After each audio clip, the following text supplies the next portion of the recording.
Hello, everyone. I am Linc, and always joined by my co-host Hawkthra for the fifth down college football talk. What's up? Uh, we couldn't get an episode again last week. We're sorry. Yeah, we Uh, suck at scheduling, but that's okay. We were busy yeah, we have jobs and other things. and other things to worry about, but we're back, and that's the thing that matters. We're gonna discuss all of Week 5 and the latest polls, and going into Week 6. We're almost at the about the midway point in the college football season. I think we are very close to seeing the first college football playoff rankings. So really interesting to see how many reinforced. Really, this week was, I don't know, just kind of reinforced a lot of people's narratives, especially in that top 5 group. I feel like it was kind of like for the SEC especially, it was kind of like a proving ground to see who was for real and who wasn't. And obviously, the top two teams were for real. Uh, Alabama and Arkansas, or not Arkansas, Alabama and Georgia just annihilated their competition, especially Georgia. But um, Alabama held Ole Miss to, I believe, like 31 points under their average per game, which is insane by any definition. And Georgia shut out Arkansas and scored 37 on, or 27, or was it 37 or 27? It was 37. Yeah, 37 on Arkansas, which is a good team.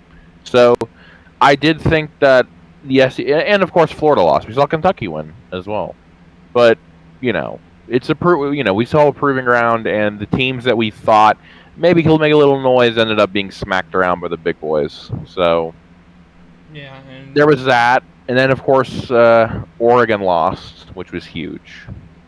Um, Probably biggest news of the day was UC beating Notre Dame, though. That was my Bearcats. yeah, but really, I mean, if you look at other than Oregon's loss and like the Florida loss, there were no really like big proving ground wins. I'd say. Exactly. I mean, as I said earlier, maybe we thought Arkansas could make it a game against Georgia. Ditto with Ole Miss, but it didn't happen. Yeah, but let's talk about before we get to the Saturday games last week. We'll recap those. So about Friday, Iowa traveled to College Park, Maryland, undefeated Maryland, and just absolutely just destroyed them. Like Yeah, they forced 7 turnovers, including 5 picks. By I think it is he a it was 6 picks. it was 6. It was five by Tunga Vailoa, and then another one by the backup. How's he related to Tua, by the way? He's his brother. They brothers? Okay. Yep, younger brother. Yeah. In a game I thought would be somewhat like okay, can't say completely competitive, but like somewhat, right? I think most people thought it'd be competitive. Yeah. But like, it was. Christ, Iowa's just very good. Their defense is elite. It might be the best in the country, not named Georgia. It actually might be as good as Georgia. Yeah, this is like this is one of the more elite Iowa teams I've ever seen in like my entire existence. Yeah, and they have a quarterback who can actually throw, which that helps. Yeah. But they took care. They took care of them on Friday night. Seven turnovers is just unbelievable. Yeah. Completely. You'd figure how they were undefeated going into that game. Yeah. Not so impressed by Penn State, but we'll talk about that in a minute. Yeah. BYU managed to take care of in-state foe Utah State 34-20. BYU still hunting for that potential New Year's Six bid if they can keep stringing together wins. we'll see about that. Now let's get to the Saturday slate. The first big one, Arkansas Georgia. It was a top 10 matchup, but it didn't look that way. It was Georgia all day. It was, you know, it was a mind blowing game, honestly. Like Georgia just absolutely just ran the ball over them.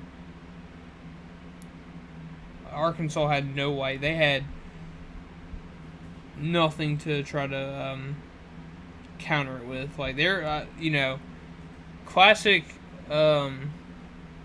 really classic showdown of the running backs. As now that the quarterback threw for more than 20 times. Not 20, but 15, which is pretty crazy, especially in a modern lens, considering how the passing game is really like the go-to now. Yeah. But yeah, Georgia started out really hot in the first quarter and just did not look back. Yeah, they blocked a punt in the first quarter, I believe. That's kind of like where I knew the game ended. It's like, yeah, no, this is done. Yeah, it was. Yeah, they went into halftime leading 24-0, and then Arkansas just wasn't prepared to try to, it was a really ugly game. But I mean, for an Arkansas program that is rebuilding, do you see potentially in the future this not turning into a 37-0 route? Yeah, I think this is a team with a lot of potential. It's the second year of a rebuild. It's going to take time. Simple as that. But the recruiting does have to get better. That's really all there is to it. Yeah, but impressive considering Arkansas wasn't. They were not ranked in the top 25s when the season started. I don't think they were even receiving votes until week 3.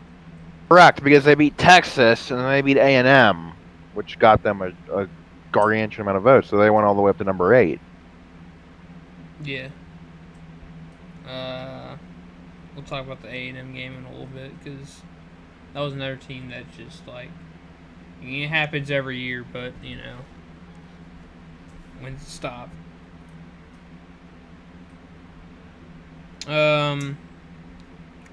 Another big noon game that happened. Michigan took care of Wisconsin. Mertz got injured. Really big blow to them, and now Wisconsin drops to 1-3 for the first time since I'm pretty sure.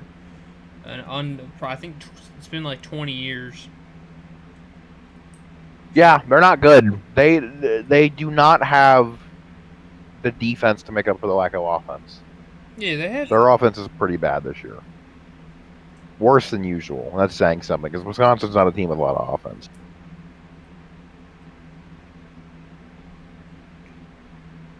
I mean, you got the Ches Malusi, but I mean he didn't really show up at all for the game. And I will say I'm impressed with Michigan's offense.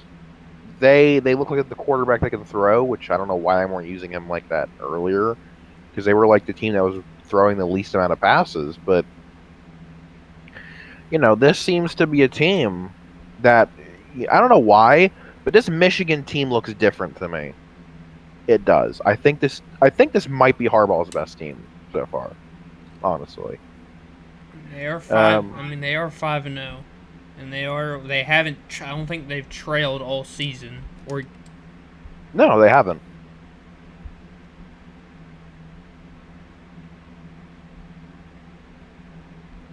They're playing really smart football. I'm pretty sure they don't have any. I think they only have I think they have the lowest turnover amount in college football.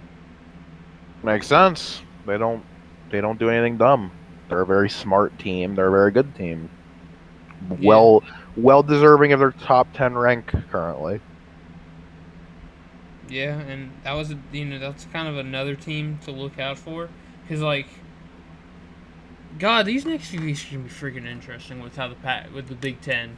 Oh yeah, To have the how many Big teams Ten are. the Big Ten's a meat grinder this year. It might be the best conference in college football. Like I think it is right The Big now. Ten East definitely is probably no. It is the best division in college football right now. Yeah, you have Penn State, you have Michigan, you have Michigan State, you have Ohio State. You have That's Ohio. 4 teams that are at or near the top 10. That's ridiculous. Yeah, and all things considered, those teams are all ranked. But you look at the other teams. You look at Maryland, which had a very very bad loss to Iowa, but Still 4-1. still started undefeated. Rutgers, they were going into Michigan with a lot of momentum. Right now they're stifling the momentum after a loss against Ohio State, but the weakest link still is like Indiana, which has like a lot of question marks about its true potential as a program. Yeah, Indiana's been a gigantic disappointment. They're one of the biggest disappointments of the college football season so far, along with Clemson and a few others. Yeah, I'd say so. Any further thoughts on Michigan, Wisconsin? Nope. No, we got none. All right. Let's get to the. You probably have a lot to say about this one though. Cincinnati, Notre Dame. Cincinnati traveled to South Bend. This was a top. I think this was a top 10 showdown. I'm not sure. It was number 9 versus number 7. All right, yeah, yeah. There you go. You're right about that. But yeah, Cincinnati took care of business. Notre Dame finally got that loss that we were expecting them to get. But now, this win against Notre Dame, this raises a lot of especially with who lost this week, right? Yeah, number 3 Oregon lost. Oregon lost. That's huge. Oklahoma, they almost lost once again. They're bound to get that next loss, and I'll talk about that in predictions. Yeah. I think Texas will beat Oklahoma this week. But they're bound. I think they're bound to lose. You look at that, and you look at how the Big Ten could potentially have a situation where Penn State and Iowa cancel each other out in the Big Ten championship game and in their game this upcoming week.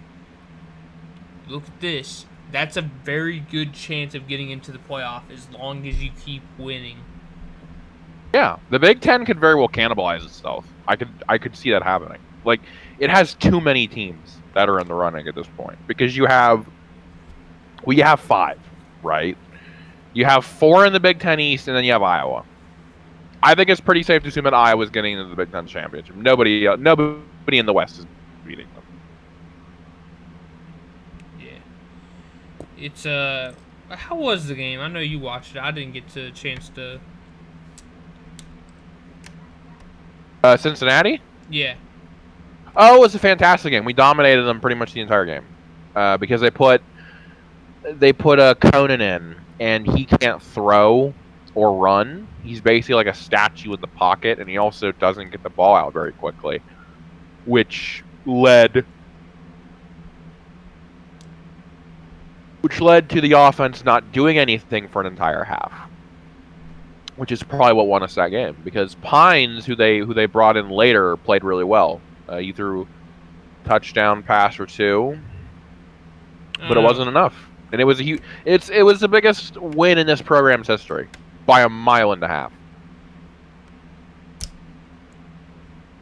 We're had a good day. 1932, 297 with 2 touchdowns. That's pretty good against the Notre Dame defense, who is pretty not good. Giving up a ton of they weren't giving up a ton of points. Pretty good this year so far. Their defense is pretty good. Yeah.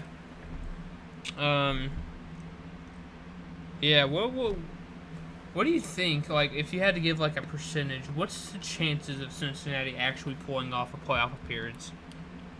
I think it's more likely than it's been in the past. If I had to give a number, I'd say 35 to 40%, though. Mm. I say 35 because we know, and the thing is, because the playoff spots are kind of up for debate now. Because you look at it normally, and what we've seen the last couple of years is generally it goes whoever wins the SEC, Clemson, Oklahoma, and Notre Dame, right? That's usually how it's been going. But now Notre Dame's been pretty much eliminated because they don't play a conference championship game, which means they've already lost a game, right? So chances are they're not going to be in there, even if they went out. Oregon lost, and the Pac-12 is still pretty weak, so we don't know whether or not Oregon can come back and win. So already you're down 2. And then you have the Big 12 with Oklahoma. What happens if Oklahoma loses tomorrow? Well, there's your third one. Do you see what I mean? Yeah. Yeah, what I think we're going to see, here's the thing, if UC does get in, I think the playoff, if UC gets in, looks like this. I think it looks like Alabama, Georgia. This is in no particular seeding order, by the way. Alabama, Georgia, whoever wins the Big Ten, in Cincinnati. That's how I think the playoff looks if UC gets in. Yeah. I mean, and that's pretty big. You know who's like really excited for this? I mean, the American, yes, but like the Big 12 has. Big 12, yeah, exactly. Big 12 has to be really excited if like Cincinnati's. I mean, this is crazy. I'm gonna be honest. This is like a situation where like this is kind of like late 2000s with Boise State with the with Kellen Moore actually potentially making the national championship some years. Yeah, But I mean it's possible. It's very much possible if things go right. Think about how this will do for the program. I mean, in like having all that momentum going into the Big 12, and you have to go. It won't even like being so far away from everyone else won't even be a factor anymore because like it won't matter considering like how the program is playing. Exactly, it won't matter. Like, who cares? Yeah. All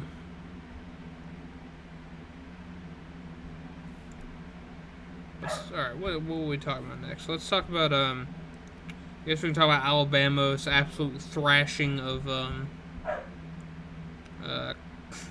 Ole Miss. This is another game where like at least Ole Miss put up a fight late, except that was really during garbage time. Yeah, Alabama got off 28-point lead going into halftime and then just like killed it. Just absolutely killed it. Like Bryce Young had another very good day. 20 for 26, 2 touchdowns, 241 yards. He was very good.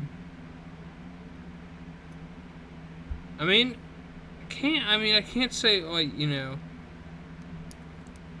what really just killed Ole Miss was their inability to just like get anything on the running game. Yeah. And they kept going for it on fourth down. They went for it on fourth down from their own 27. Yeah. Which that was a horrendous decision to make, obviously, right? They couldn't convert on fourth downs either. That was another big one. But this game was really never close. I will say though, I'm very, very impressed with the defense because, as I was saying before the recording, Alabama held Ole Miss to 31 points below their average, which is insane. And because this was a defense that looked absolutely cooked against Florida 2 weeks earlier. And this was an Ole Miss team coming off of a bye, and everybody was healthy for them. So there's no, excuses there. They faced the full might of the Ole Miss offense, which was the best offense in the country coming into this game, and just destroyed them, like mercilessly. So I'm very happy about what I'm seeing from this defense right now. Yeah. I mean, I honestly had like no shadow of a doubt that Alabama was gonna win, but like I thought it was gonna be I thought it was gonna be a more fun game to watch than it was. Like, Alabama, you look at the score, it's like, all right, Alabama won by 3 touchdowns, but it just wasn't like that the entire game. Ole Miss just got a couple touchdowns during garbage time, and it was just not a very fun game to watch. As Ole Miss has probably submitted themselves in their Outback Bowl bid. I think. Well, I mean, I think Ole Miss and Arkansas are battling for a New Year's Six bowl. That's still up for debate. That may, with Florida losing, that's a very good possibility. And like, that's a weird thing though. There's a lot of like, especially in the New Year's Six, there's a lot of really good teams that like are a group of 5, or B, like, you gotta factor in like BYU getting in one. You gotta factor in Notre Dame. They're probably gonna get in one if they win out. Here's the worst thing: 2, whoever wins the ACC is going to be getting into one, and that's going to be horrible because whoever wins, that's not going to be a good team. Yeah. That conference is cooked. Ohio, really 2 of the now it's 3 of the Big Ten East schools will probably get in, except maybe excluding Ohio State if they lose to Michigan and. Really, if they lose to Michigan and Penn State, I don't think they play Iowa this year. That's the only way that would prevent. Not. Oh, and Michigan State. There's the New Year's Six race is pretty interesting. You have 4 teams. You have 5 teams total from the Big Ten who could get in. Yeah. It's ridiculous. Well, you have like a couple of factors too, like you said the ACC championship, the ACC champion, Notre Dame. Really the runner-up of the Big Ten, or the Big 12, because Oklahoma State is currently 12th right now. Dang, there's no school I was thinking of. If Oklahoma loses, yeah, they'll get into one still. Dang, there's another team I'm thinking of right now. Coastal Carolina, maybe. I'm not sure. Well, BYU would be getting into one if anybody else would. Like, there could be enough chaos for another group of 5 team to get into a New Year's Six bowl this year. Yeah. Like, I think if BYU wins out, you have to let them in, even if UC takes the official spot. Yeah, you have to. They earned their spot. Considering they would have beaten like 5 Power 5 teams, which is impressive. Yeah, but You want to talk about like a team that's probably looking in on a New Year's Six game right now? Oregon, after kind of blowing their chances of the college football away after a touchdown as time expired against Stanford. They rallied late. I'm going to be honest. That was a stupid penalty. That was a very stupid penalty on Oregon because it wasn't even a penalty. It was one of the worst calls I think I've ever seen. It was soft and it was weak. That call cost Oregon the game because that game should have never gone to overtime. It should have been an Oregon win. But they called it stupid pass interference. That wasn't pass interference, obviously, and it cost them the game. Unfortunately, and I don't like talking about refs all too much, but it's true in this case. The referees cost Oregon that game because it should have never been a pass interference. So, it happens, but you got to move on. That's just how Pac-12 refereeing is. Yeah, exactly. Stanford literally just came. Let's look at Stanford's 3 wins, right? And also we'll highlight their 2 losses. Stanford's such a weird team this year. They lose out of the gate to Kansas State, pretty not very, looking pretty unimpressive. Then they go to the Coliseum, beat USC, cause Clay Helton get fired. Then travel to Nashville, beat Vanderbilt. Then travel back home, lose to UCLA, and then the following week beat Oregon. That's such a weird team this year. Inconsistent. They can get it together. They could be a really good team, but they just can't. They're too inconsistent. I mean, like Oregon. That's the thing. Oregon played a good game, and then like they blew it the worst time, and yeah. Also, the refs blew the whistle at the worst time, according to Stanford could very well get an upset in this game. They're playing against Arizona State too. They just scored a touchdown, and now they tied it up. Hmm. Yeah, and like yeah, they went to overtime and immediately scored that touchdown. Then Oregon couldn't really find anything back, and Stanford just probably cost the Pac-12 their chance at a New Year's Six, or not a New Year's Six, but a playoff spot, depending on where like everything falls. Because we could Yeah, right now it's looking like Oregon is the outside on the outside because they fell pretty. I think they fell to eighth in this week's they did. polls. Yeah, which is not that much. I expect them to fall way harder than that.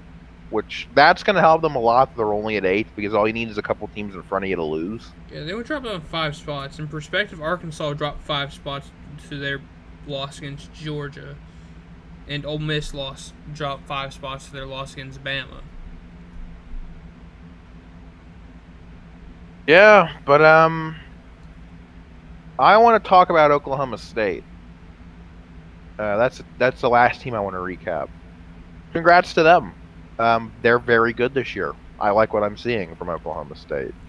That team has an elite defense, which is unbelievable to say regarding a Big 12 team, right? But their defense is rock solid. Their offense needs a little work. By a little, their offense leaves much to be desired. But with that defense, I think they can win any Big 12 game. They have the defense. That game with Oklahoma is gonna be big. That might decide who wins the conference potentially. Yeah, and we may actually see like 2 bedlam games, considering really depends on how the Big 12 looks. Because Texas is maybe still in the fold. They're still undefeated in conference play. That's true. Yeah, it's a three-way race currently between Oklahoma, Texas, and Oklahoma State. Yeah, maybe Baylor if they can like string together, start winning out because they're only 1 loss right now, and that's the Oklahoma State. True, but I'm referring to the teams that control their own destiny. All 3 of those teams control their own destiny. Oh yeah, definitely. I already touched on Oklahoma. Another week where Real close. just really close. Spencer Rattler. I mean, he almost had a perfect game, 22 for 25, 2 touchdowns, interception. But I mean, this looks like a game where like Oklahoma should have won a lot more than they did. But it's that good old OU defense just not showing up when it really matters. Yeah, I'm going to give credit where credit's due to the referees for winning Oklahoma this game. And if you don't know where I'm coming from, I don't know if you watched the game or not. Did you watch OU? Not. I missed most of the noon games because I just got off work and I was sleeping. So what happened was the referee crew broke the reviewing rules because in college football, you're not allowed to review a play if there was a play that was after that already happened, right? But the refs did that in regards to an onside kick that Kansas State recovered. So it was overturned, but it should have never been overturned because another play had already happened, right? And you can't do that. But they still did it. So that was very disappointing to see. I mean, the referee crew outright broke the rules.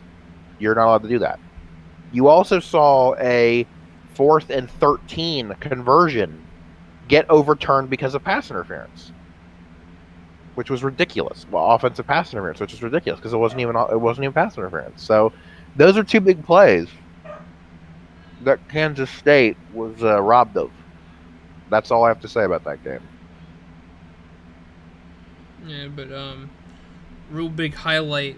Shout out to Deuce Vaughn for Kansas State. He had a very productive game. He got 51 yards of rushing and then followed up with 104 yards of passing and a touchdown.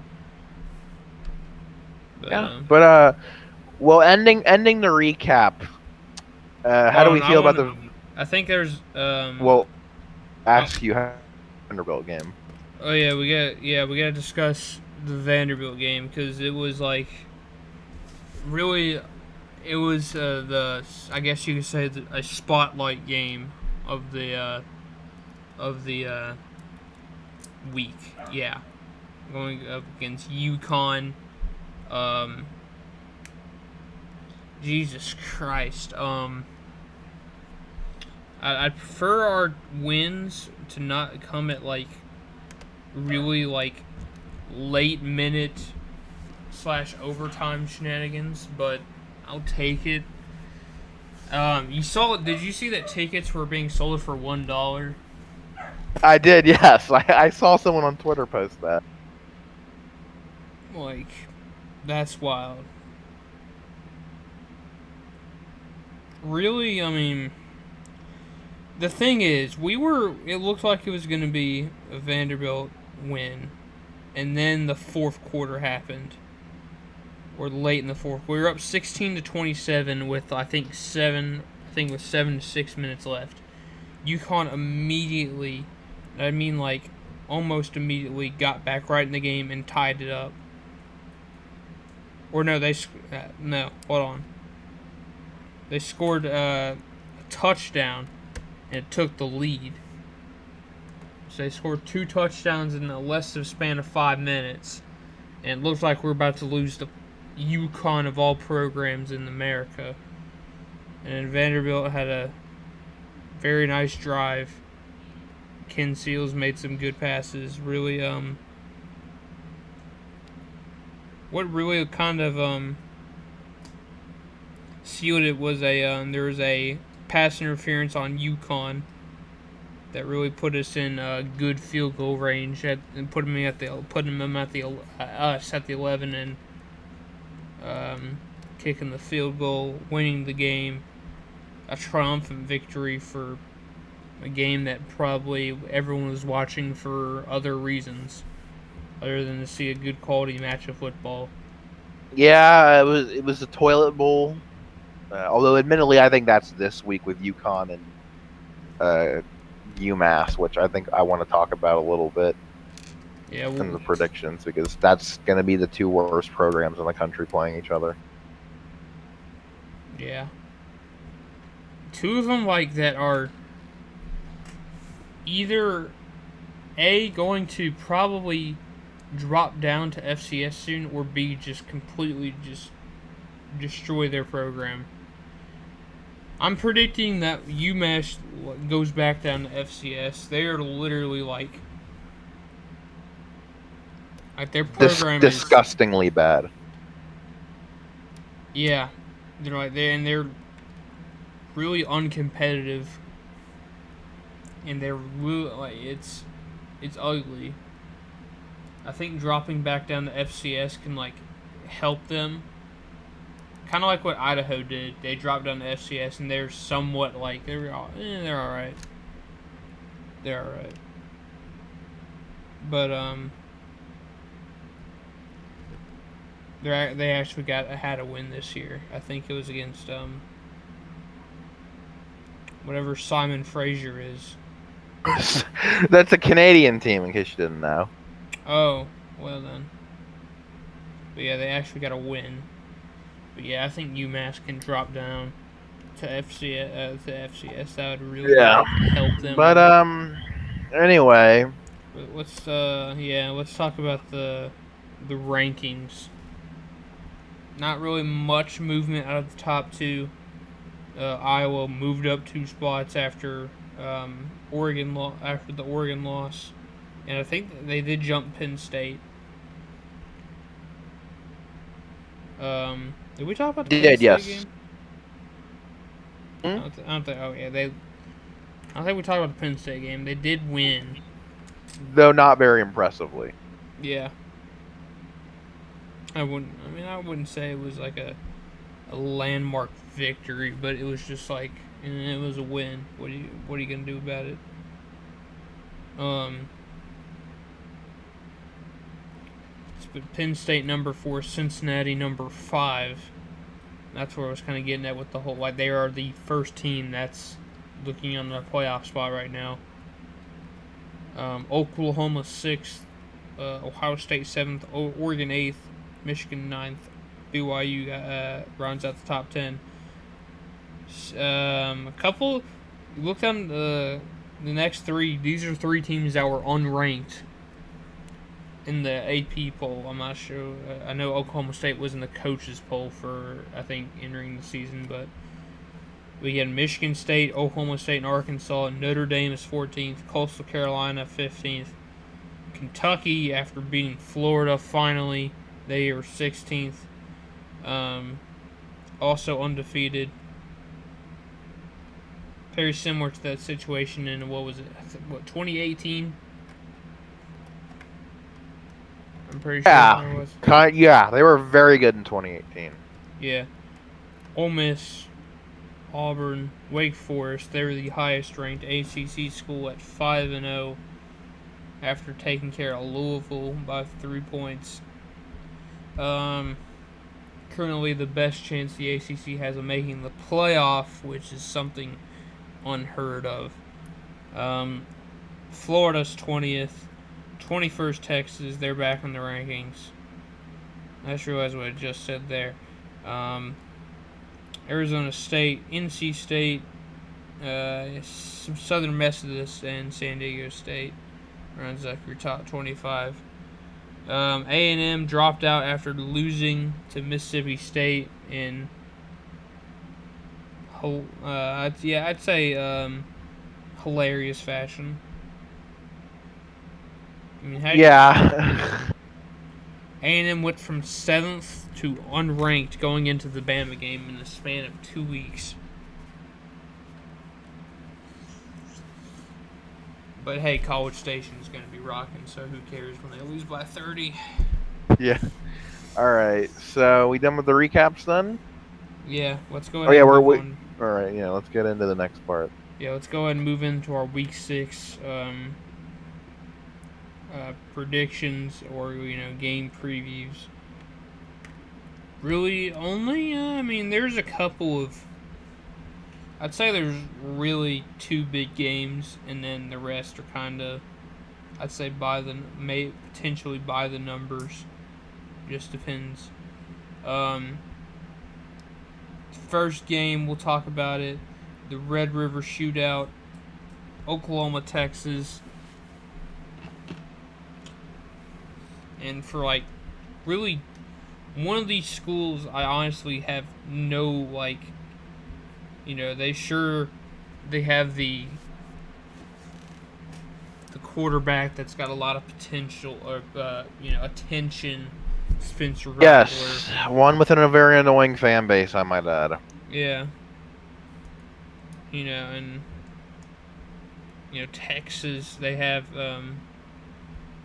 Robinson in the rush. He's got 7 touchdowns this year. He's doing really well. It's usually a very entertaining game between these two. Who do you have winning this one? Before I go my pick, 7 of the last 8 of these games are by 1 possession or less in terms of the final score. So this will be a close game. This is kind of a toss-up for me because this, as it always is, this game is usually a toss-up game. But I like what I'm seeing from Texas recently more than I like what I'm seeing from Oklahoma. That game against Tulane looks worse and worse every week as Tulane has not managed to beat an FBS opponent yet, which is horrible. I'm just not impressed with Oklahoma. The defense is pretty good this year, but the offense is not, and that's kind of the problem. It's an inverse of how Oklahoma usually is. Their defense is better than their offense is this year. So I do think Texas wins this game. I feel like Oklahoma finally gets that loss that I've been predicting they're going to get for a while now. So I'm going with Texas. Oh, I agree. Oklahoma hasn't done any like they haven't beaten any of their FBS opponents by more than 10 points. All of them have been by less than 10. You had that 5-point win against Tulane. You had the 7-point win against Nebraska, a 3-point game against West Virginia, and then a 6-point game against Kansas State. I mean, this is just they don't look especially like the defense. That game that took a real step back after its potential high. Like it was kind of hyped for a new this is gonna be a new era. They've looked better in recent weeks, though. The defense is improving. It's just the offense that Oklahoma I don't like. Yeah, the problem about the defense is like it's managing to keep the games closer than they actually should be. But that could also you could also contribute some offensive blunders to that also. But yeah, I think Texas is gonna win. I think Texas will win, and I don't know if they'll be back. I don't think they'll be back, but they'll be They'll be back for at least 1 week. Yeah, or until they play what's the game against Baylor? More like until they run into OSU. That too. Next big game, kind of want to talk about. Arkansas, Ole Miss. These are two teams that lost last week to number 1 and 2 in a pretty humiliating fashion. But you look at this game. I mean, these are two programs that, other than Ole Miss, because they managed to be ranked at the end of at the season, the beginning of the season. I mean, these two are still kind of in the rebuild mode.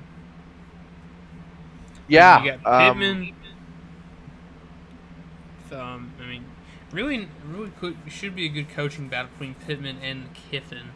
If Kiffin can stop trying to, go for it unnecessarily, I think Ole Miss can win this game. I think they can, but I'm going with the underdog. Arkansas is the underdog in this game, despite being ranked higher. I'm going with Arkansas by 3. I think that their defense is just too good. I mean, Ole Miss will have more success running the ball against Arkansas than Alabama, but I don't think they'll have that much success. I also think Arkansas's rushing attack is very good, and I don't think Ole Miss has the defense to stop them.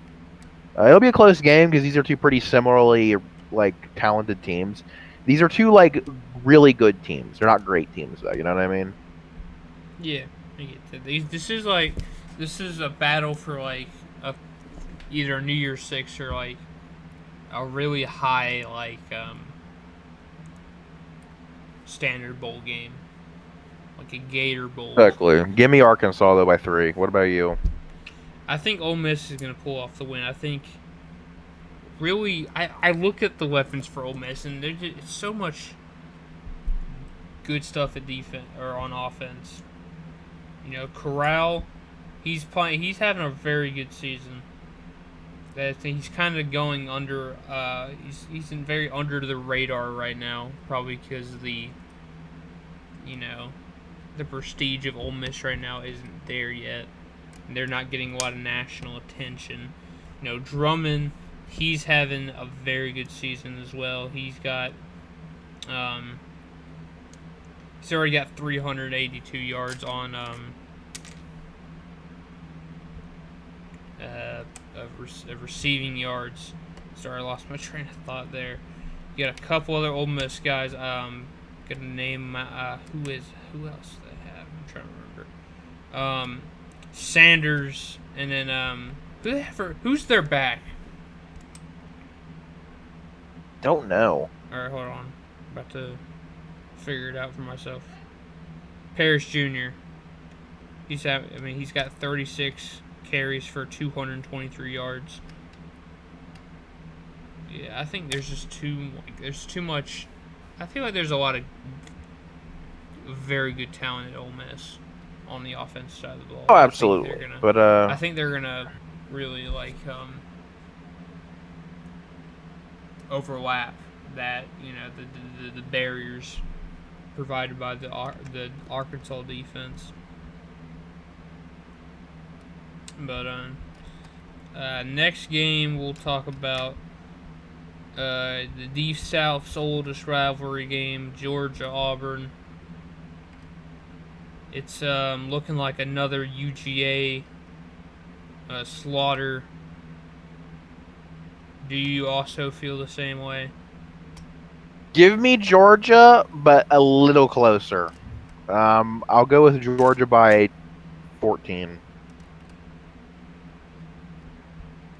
All right, yeah.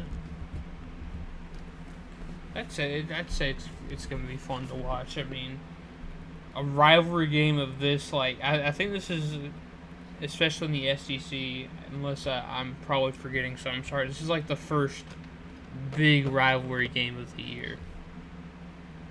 Like the first It big is. one, because we haven't seen Bama LSU yet this year. We haven't seen Florida Georgia. We haven't seen the game we're about to see on Saturday, Georgia Auburn. Haven't seen. I mean, we saw. Yeah, I mean,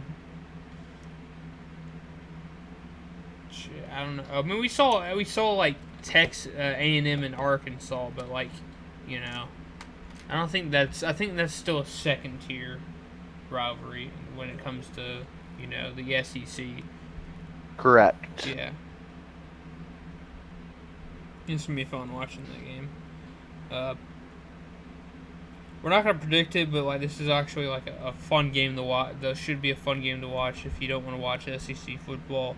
At the same time, we got Georgia Auburn, Boise State BYU for the folks on ABC. That should be a fun game to watch as BYU continues their push for a New Year's Six game. The afternoon slate really isn't. Or wait, never mind. Hold on. Except for one, Penn State Iowa. This is really the big game of the week. This is should be a defensive struggle or a defensive battle like it usually is on these primetime Big Ten games. This is really Iowa's, I'd say, like one of their first big matchups since the Indiana game on in the Big Ten. I mean, last week against Maryland, I thought was going to be like something that would give them the challenge. Apparently not. And who do you have winning? This is like, personally, I think I have Iowa winning. However, Iowa manages to piss away games in big scenarios like this. So it's also making me want to lean to Penn State also. I'm not sure how to. I'm really on the fence about this one. So, here's how I see it. These are two teams that are elite in terms of defense, right? For points per game allowed, in case you didn't know, Penn State is third and Iowa is second. That's how good these two defenses are. But I think Iowa's is a little better. And I just think that Iowa's on this momentum. They've beaten a lot of good teams. So I'm going to go with Iowa by 2. I mean, yeah. I mean, I think a big factor also is just like probably Iowa having to making it a home game. Like, if honestly, if I feel like if it was in Happy Valley, I think Penn State can win the game. However, that being said, it's not in Happy Valley. They're out in Iowa City. Yeah, and Connect Stadium is one of the hardest places to play at night in the country. It's an afternoon game, but yeah, I get that point. It's still like hard regardless of what time it is. You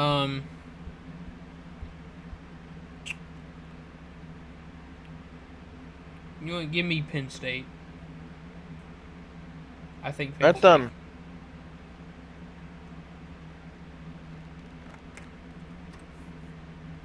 I'll be bold.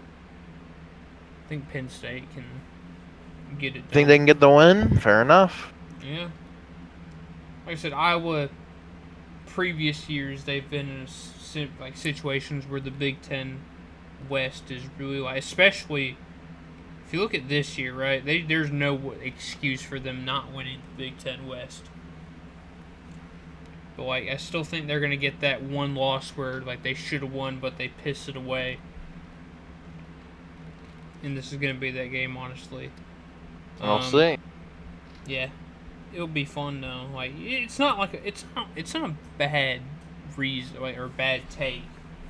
These two teams are 4-3 for a reason because they are almost even in terms of their like A, and their potential, and B, and what have their talent, and C, what they have done so far. But I guess next game we'll touch on it because I will say this is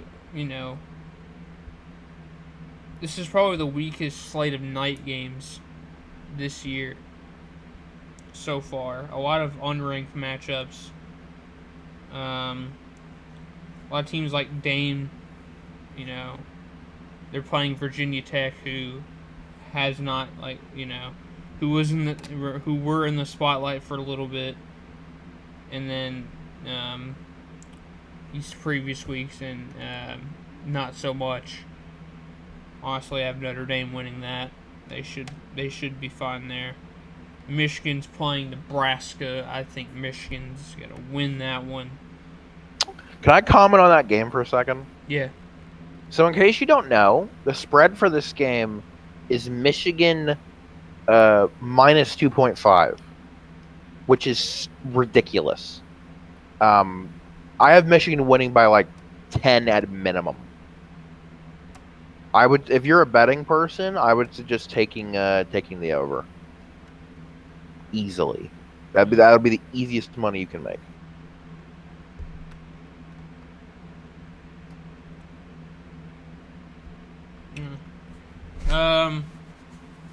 That game really kind of an interesting one. LSU versus Kentucky. Really, Ed Orgeron needs to get a win game right here, as his team is about to drop to 3-3. Kentucky, they're still trying to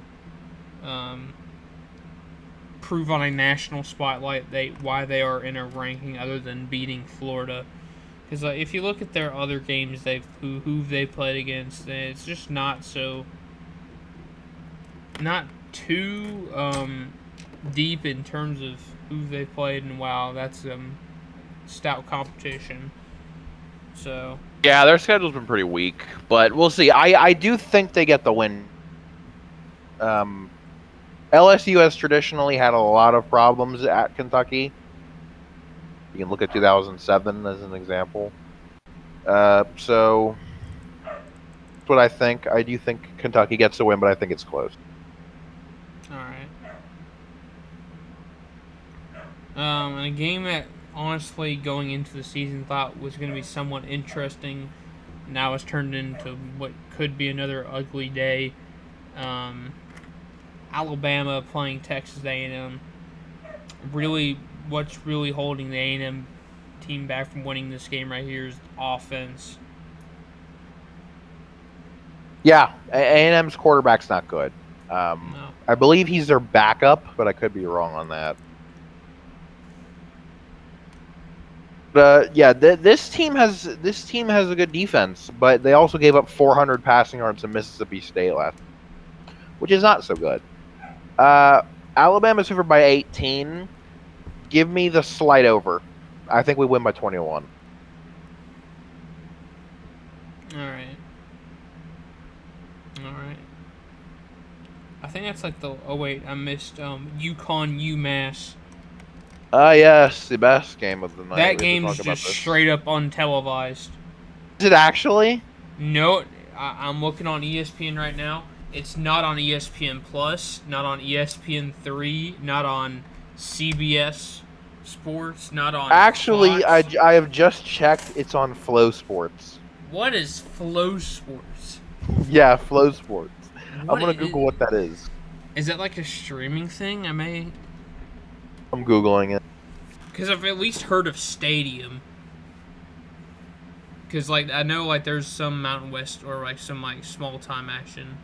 I've at least heard of. Flow Sports is a streaming service. It's also the only place where you can watch UConn and UMass. I don't think I want to sign up for a subscription. Yeah, I'm not gonna sign up for Flow Sports just to watch UConn and UMass. I'll do like the sensible thing and watch an illegal stream. I really have no prediction for that game. Give me UMass. UConn lost to Holy Cross. That's embarrassing. But UMass has lost to. They've lost to everyone and every. They've lost to. God, this game. Yeah, it's really like. I don't know. UMass may actually get 2 in a row because they play Florida State next week. If only it wasn't. If only it wasn't on Flow Sports. Yeah, why isn't game day going there? They should. And we can have it on ES. Yeah, this game should be on ESPN primetime. Honestly, it should be. It's the 2 worst teams in the country playing. ABC timeline. Yeah, this should be primetime game on ABC. This should be the night game on ABC, not stupid Michigan, Nebraska. It's the 2 worst teams in the country playing. How can you not have that on primetime and on ESPN or ABC? Yeah, or like maybe the PBS game of the week.